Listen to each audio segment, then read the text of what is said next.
종말론의 많은 이론 중에 환란 전에 예수님이 공중에 오신다는 이론에 근거해서 아내가 묻습니다.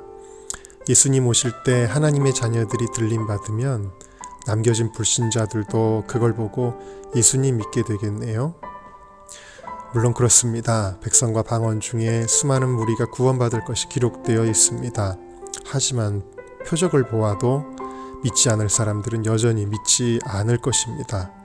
오히려 마음을 더 굳게 하여 하나님을 대적하는 사람들도 많이 있을 것입니다. 믿음이 만약 표적에 근거한다면 예수님의 이적을 보았던 수많은 유대인들이 모두 예수님을 구주로 영접하였을 것입니다. 그러나 그들은 표적을 보아도 믿지 못했습니다.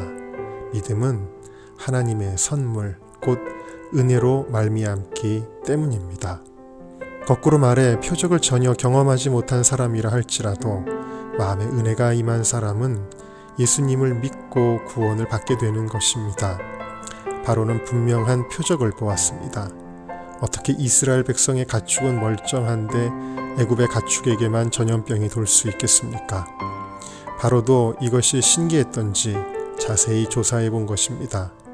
그러나 분명한 표적을 보았음에도 불구하고 바로는 이스라엘 백성들을 보내지 않았습니다.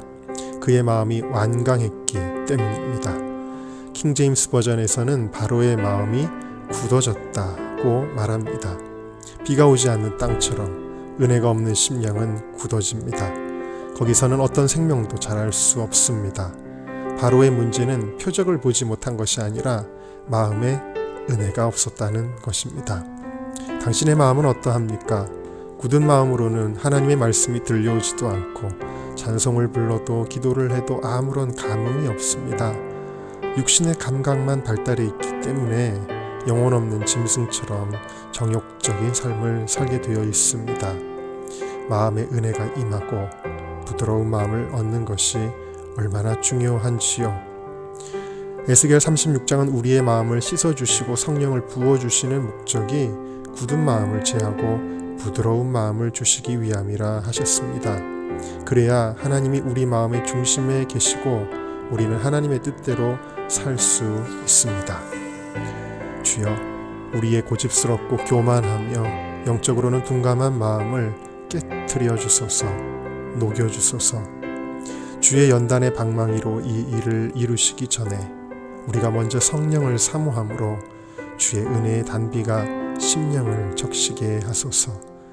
바로와 같이 어리석어져서 멸망길을 가지 않게 하시고 마음이 겸손하고 가난하여 하나님의 자녀로 생명과 복을 누리게 하소서. 예수님의 이름으로 기도합니다. 아멘.